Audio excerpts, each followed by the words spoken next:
Hello, it's Shawn Wilmoth. I am broker extraordinaire, serving the East Tennessee and Middle Tennessee markets. Also, I wanted to let you know that I refer all over the U.S., so if you have questions about real estate, feel free to reach out to me. Today's topic is LTV. I'm talking to you today about LTV. Now, I'm not a lender. I'm not finance extraordinaire. I'm broker extraordinaire. But let's talk about the term LTV. This stands for loan to value. And why is that important in real estate? Well, it's important for several reasons. To the bank, they want to make sure that you're not getting in over your head with something that you can't afford to keep. For you, it's the same story.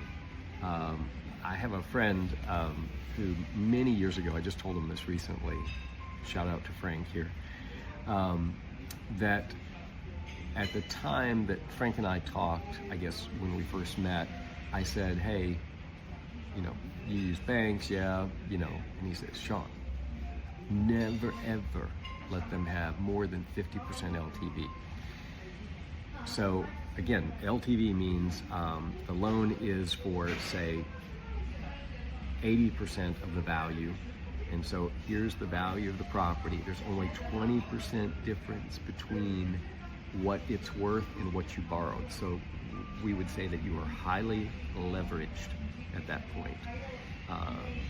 And banks will let you do that if they believe in you, your cash flow, as well as they believe in maybe the property, the building, etc. And maybe the building has cash flow, so they're okay with that. But per Frank's advice, I was probably 75 to 80% leveraged using loan-to-value ratios with my lender at the time.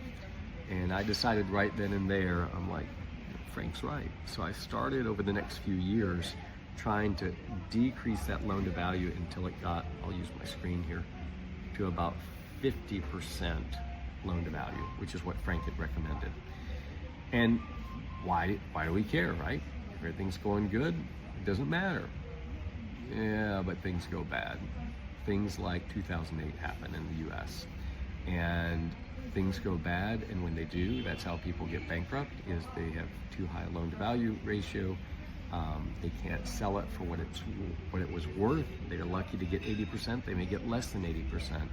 And then you have a shortfall. You still owe the bank even though they're letting you sell it. So they have say you sell it for 75% of the value, that 5% still owed to the bank. They may carry a note for you for 5% if you're credit worthy enough. But generally, the idea of 50% loan to value is you can shop banks. You can say, Mr. Bank is pressuring me that they don't want to keep my loan. So I either have to pay off the loan or find another lender. Well, if I'm looking for another lender and I'm 80% leveraged, the other lender is going to say, hey, why is this other lender not willing to keep this guy at 80%? Maybe I don't want to do it either. But if you only owe a bank 50% of the value, almost any bank's going to look at you and say, we'll take the risk. We're okay with that. It's okay. 50%, no problem. So it obviously can't start that way if you're a young person or an older person starting out in investment real estate.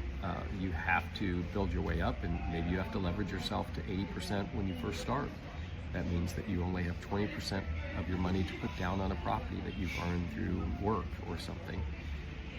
But as soon as you can, and time helps you, right? Because here it was at 80% loan to value, but let's say the value of the property increases due to appreciation. The market increases in the area. Well, now maybe you're at 75% loan to value. And so that helps you. So time is on your side typically, but not always, because of things like 2008, property values can drop very quickly. So my advice is pay down your loans, take a profit from something else that you have, and pay off a loan until you can get to a loan to value ratio of at least 50%. We'll call it Frank's rule. How's that?